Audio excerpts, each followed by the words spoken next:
Students, welcome to Sai Academy of Electrical Engineering. This is Professor Prashant. Students, आज मैं आपके लिए एक और वीडियो जिसमें मैं आपको रेसिस्टर, इंडक्टर और कैपेसिटर का डिटेल्ड एक्सप्लेनेशन बताऊंगा। अगर आप इंटरव्यू में सफल होना चाहते हैं तो आप इस वीडियो को अवश्य देखें। Students, resistance, capacitance and inductance से हर एग्जाम में कम से कम 3 से 4 क्वेश्चन पूछे जाते हैं। ये एक ऐसा टॉपिक है जो कि रेलवे, एसएससी में कम से कम 4 से 5 क्वेश्चन हर बार अपने वेटेज के साथ आता है। स्टूडेंट्स, इस वीडियो में मैं आपको बहुत ही सरल भाषा में आरएलसी के different properties as well as applications के बारे में बताऊंगा। स्टूडेंट्स, इस वीडियो में मैं आपको सिंपल भाषा में कुछ क्वेश्चंस और आंसर्स के बारे में भी डिस्कशन करूंगा और मैं पूर्णतः इस वीडियो को हिंदी में बनाने की कोशिश करूंगा। पहला एलिमेंट जिसके बारे में बात करने जा रहा हूं that is resistor. Resistor is a 2 terminal device. Resistor एक 2 टर्मिनल डिवाइस होता है जिसमें एक प्रॉपर्टी होती है दैट इज कॉल्ड रेसिस्टेंस। और resistance is a property of material by which it opposes the flow of current. Resistance एक material की प्रॉपर्टी है जो कि फ्लो ऑफ करंट को अपोज करती है। सो स्टूडेंट्स, जो पहली प्रॉपर्टी है रेसिस्टर की that is resistance. Second property है resistor is a linear element. Resistor एक ऐसा एलिमेंट है जिसकी value of resistance temperature, time as well as voltage के इंडिपेंडेंट होती है, जो कि हमेशा कांस्टेंट होती है। जब हम रेसिस्टर के लीनियर एलिमेंट का मैथमेटिकल एनालिसिस करें तो हम बात करते हैं सुपरपोजिशन का। Any element which follow the law of superpositions means law of homogeneity and additivity is called linear element. Resistor Ohm's law को भी फॉलो करता है जो कि लीनियरिटी की आइडेंटिफिकेशन है। जो थर्ड प्रॉपर्टी है that is resistor is a lumped element. यानी रेसिस्टर एक लम्प्ड एलिमेंट है क्योंकि इसके फिजिकल पैरामीटर्स इजीली सेपरेबल होते हैं। Means element in which it's physical value is separable is called lumped element. Resistor एक स्टैटिक एलिमेंट है। रेसिस्टर स्टैटिक एलिमेंट इसलिए है क्योंकि ये एनर्जी स्टोरेज के काम नहीं आता है, ये एनर्जी को स्टोर नहीं कर सकता। रेसिस्टर को सिंबॉलिकली हम लेटर आर से रिप्रेजेंट करते हैं जो कि रेसिस्टेंस का आइडेंटिफिकेशन है। और रेसिस्टर लुक वाइज एक जिगजैग फॉर्म में, वायर के फॉर्म में हम रिप्रेजेंट करते हैं। रेसिस्टर एलिमेंट रेसिस्टेंस की यूनिट ओम होती है जिसको हम मैथमेटिकली ऐसे रिप्रेजेंट करते हैं।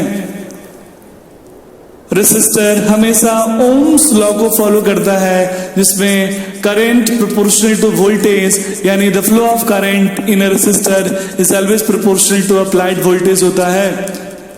फ्रेंड्स, रेसिस्टर के अंदर कोई एनर्जी स्टोरेज एलिमेंट नहीं होती जिसकी वजह से इसके अंदर कोई मेमोरी या हिस्ट्री नहीं होती है। रेसिस्टर एक पैसिव एलिमेंट है क्योंकि हमेशा एनर्जी को कंज्यूम करता है। ये कभी भी ऐसे सोर्स की तरह बिहेव नहीं कर सकता। अगर मैं रेसिस्टर में मैथमेटिकल रिलेशन डेवलप करूं बिटवीन वोल्टेज एंड करंट तो V equal to IR, where V is voltage, I is current and R is resistance. अगर मैं करंट की बात करूं तो current I equal to voltage upon resistance. Resistor हमेशा copper loss का कॉज होता है जिसकी मैथमेटिकल वैल्यू I²R होती है। Copper loss with respect to time heat develop करता है, यानी रेसिस्टर एलिमेंट के अंदर हीट लॉस होता है। फ्रेंड्स, अभी मैंने आपको कुछ इंपोर्टेंट प्रॉपर्टीज के बारे में बताया, जैसे रेसिस्टेंस एक लीनियर एलिमेंट है, स्टैटिक एलिमेंट है, लम्प्ड एलिमेंट है, ओम्स लॉ को फॉलो करता है, ये पैसिव एलिमेंट है और हीट लॉस का कारक है। जो सेकेंड एलिमेंट जिसके बारे में हम बात करने जा रहे हैं दैट इज अबाउट इंडक्टेंस और इंडक्टर। इंडक्टर एक ऐसा एलिमेंट है जिसकी प्रॉपर्टी इंडक्टेंस होती है और इंडक्टेंस हमेशा फ्लो ऑफ फ्लक्स को, कॉज ऑफ फ्लक्स को अपोज करती है। इंडक्टर मैग्नेटिक फील्ड में एनर्जी स्टोर करता है। इंडक्टर रेसिस्टर के जैसे लम्प्ड एलिमेंट होता है, ये लॉ ऑफ सुपरपोजिशन को फॉलो करता है और इंडक्टेंस की वैल्यू टेम्परेचर, वोल्टेज और टाइम से इंडिपेंडेंट होती है। Inductor is also a lumped element क्योंकि ये फिजिकली सेपरेबल होता है। इंडक्टर एक डायनामिक एलिमेंट है क्योंकि एनर्जी को स्टोर कर सकता है। जब इंडक्टर एनर्जी को स्टोर करता है तो वो एज ए करंट सोर्स की तरह बिहेव करता है।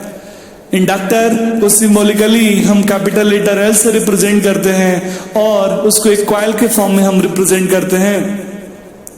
इंडक्टर की वैल्यू, प्रॉपर्टी, इंडक्टेंस की यूनिट हेनरी होती है जिसको हम कैपिटल लेटर एस से रिप्रेजेंट करते हैं। इंडक्टर के अंदर मेमोरी स्टोरेज एलिमेंट है, यानी एक ऐसा डिवाइस है जो कि एनर्जी को स्टोर करता है, दैट्स वाई इसके अंदर मेमोरी होती है। इंडक्टर एक passive as well as active element है। अगर इंडक्टर इनिशियली चार्ज है तो वो बाद में एज ए करंट सोर्स की तरह बिहेव करता है तो वो एज एक्टिव एलिमेंट कहलाएगा, और अगर इंडक्टर चार्ज नहीं है तो वो एज ए पैसिव एलिमेंट यानी एनर्जी को कंज्यूम करता है, यानी वो पैसिव एलिमेंट की तरह वर्क करता है। स्टूडेंट्स, जैसा कि मैंने आपको बताया, इंडक्टर काइनेटिक एनर्जी स्टोर करता है मैग्नेटिक फील्ड में और जिसकी मैथमेटिकल वैल्यू ½ Li² होती है। सो स्टूडेंट्स, इंडक्टर में भी बहुत सारे इंपोर्टेंट क्वेश्चंस हैं, like property of inductor is inductance, it is a linear lumped dynamic element which whose unit is Henry, it has memory as well as history और एक passive as well as active element की तरह काम करता है। ये सबसे ज्यादा इंटरव्यू में पूछे जाने वाला क्वेश्चन है। फ्रेंड्स, जो तीसरी टॉपिक है, तीसरा एलिमेंट है, that is about capacitor. Means capacitor एक ऐसा एलिमेंट है जिसकी प्रॉपर्टी होती है capacitance. The property of capacitor is capacitance. Capacitor is also a linear element. Capacitor is also a lumped element, यानी कैपेसिटर लिनियर भी होता है और लम्प्ड एलिमेंट भी होता है। कैपेसिटर एक डायनामिक एलिमेंट होता है लाइक इंडक्टर, क्योंकि एनर्जी को स्टोर करता है। कैपेसिटर को की प्रॉपर्टी कैपेसिटेंस को हम कैपिटल लेटर C से रिप्रेजेंट करते हैं और सिंबॉलिकली वो दो parallel plate separated with distance represent होता है। कैपेसिटेंस की यूनिट फेराइड होती है जिसको हम कैपिटल लेटर F से रिप्रेजेंट करते हैं। स्मॉल वैल्यू ऑफ कैपेसिटेंस को हम मिली और माइक्रो फेराइड में भी रिप्रेजेंट करते हैं। कैपेसिटर के अंदर एनर्जी स्टोरेज एलिमेंट है, means it has history as well as memory. Capacitor same inductor की तरह अगर इनिशियली चार्ज नहीं है तो वो as a passive element work करेगा, और अगर वो इनिशियली चार्ज है तो it will behave like as active element. Capacitor के अंदर एनर्जी स्टोरेज ½ C² होती है, जिस एनर्जी स्टोर जो कि पोटेंशियल एनर्जी के फॉर्म में स्टोर होती है। फ्रेंड्स, अब मैं कुछ रिव्यू क्वेश्चंस आपके सामने रख रहा हूं। ये रिव्यू क्वेश्चंस अभी हमने जो पढ़ा उस पर डिपेंडेंट है और ये हर इंटरव्यू में पूछे जाते हैं। The first question is what is resistance? The resistance is the property of material to oppose the flow of current in a material and the unit of resistance is ohm. Students, second question है, what are the material used for resistor?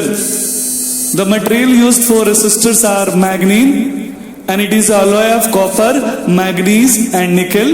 Constantan, which is alloy of nickel and copper. Resistor को हम दो प्रकार से classify करते हैं, वे depend on the value of resistance, high resistance and low resistance. Copper एक लो रेसिस्टेंस मटेरियल है और मैग्नीन एक हाई रेसिस्टेंस मटेरियल है। थर्ड क्वेश्चन है, what is inductance? Inductance is the property of material by virtue of which it opposes any change of magnitude and direction of current passing through the conductor. Inductor अपने अंदर energy, kinetic energy magnetic field में store करता है। Friends, जो next question है वो है what happens to the voltage when current through the inductor is constant. एक ट्रिकी क्वेश्चन है जिसको हम मैथमेटिकली रिलेशन से एक्सप्लेन कर सकते हैं। अगर मैं इंडक्टर के अंदर डबलट वोल्टेज की बात करूं तो VL = LdI/dt, और अगर वोल्टेज कांस्टेंट है तो उसका डेरिवेटिव 0 होगा। It means the answer will be the voltage across inductor is 0। The next question is how will you define capacitance? Capacitance is the ability of capacitor to store electric charge within it, and it stores electric charge in electrostatic field.